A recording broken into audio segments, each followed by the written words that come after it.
I've had two haircuts since Jessica and I began spending a lot of our time in Southeast Asia. And I would refer to them as unmitigated coiffure disasters.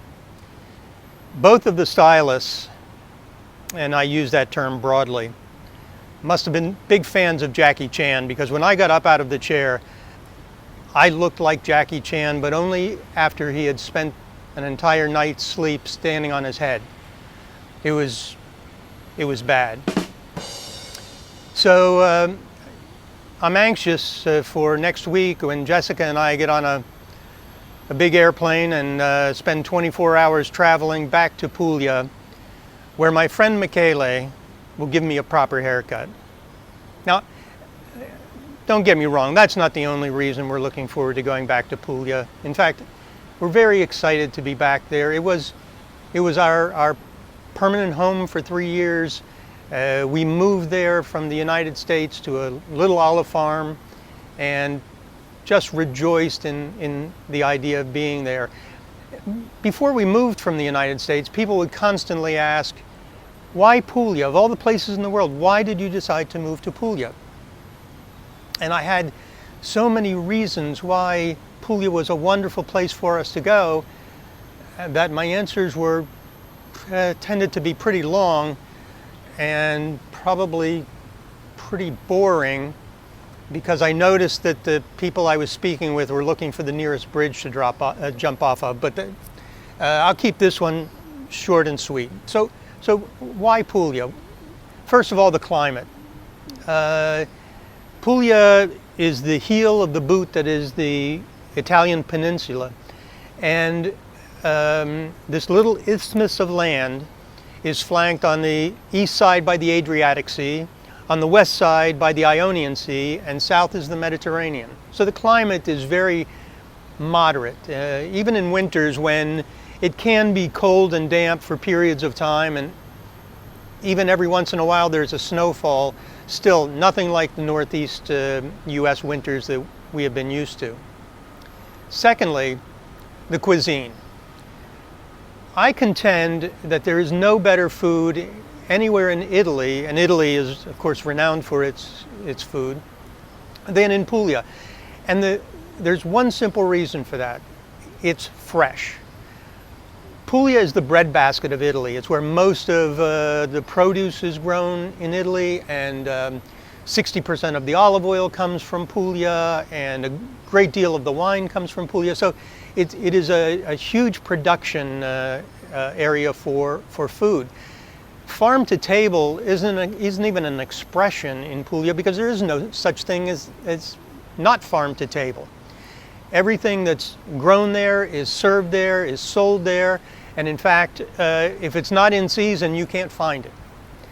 As far as seafood is concerned, the fact that it is virtually an island in the sea means that the seafood is fresh, and it's got that piquant taste that comes directly from the sea. You know, there's a city on the Ionian coast of Puglia called Taranto. Taranto's nickname is Cozza City. Cozza is Italian for mussels. There's a lot of, you'll find octopus on every menu, and it's absolutely wonderful and delectable, and Pugliese eat a lot of octopus. But it's a magnificent place to eat, and whether you like seafood or meat or just vegetables and fruits, no better place in the world.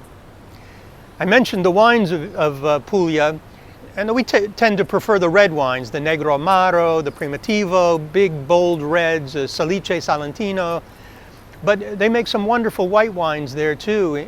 In fact, near our town of Locorotondo, they make a wine that actually has the DOCG, a government-approved label that restricts how the wine can be made, and it's gaining attention worldwide.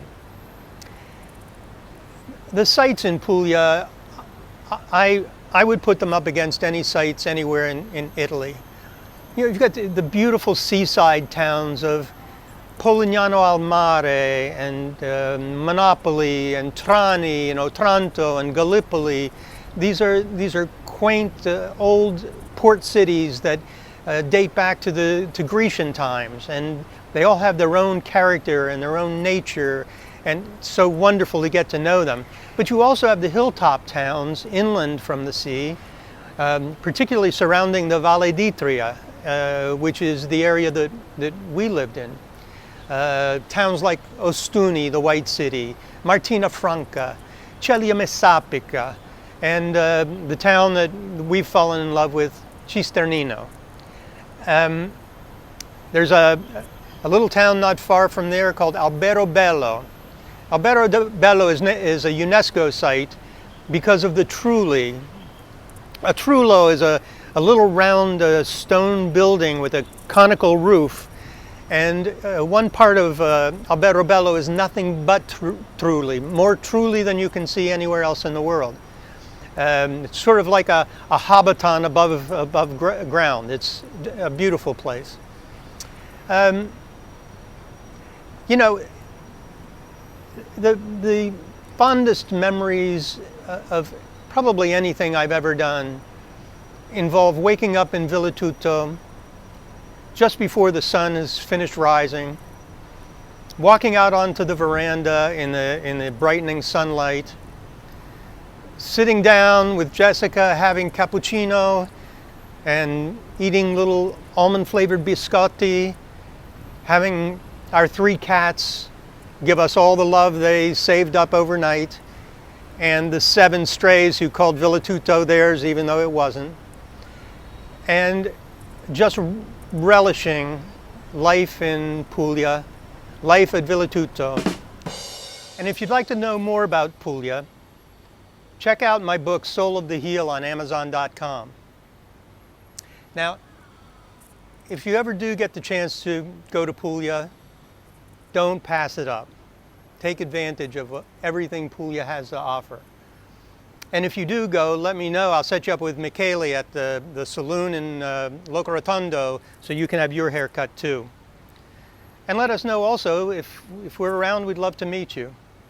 But if we don't see you there, see you around the world.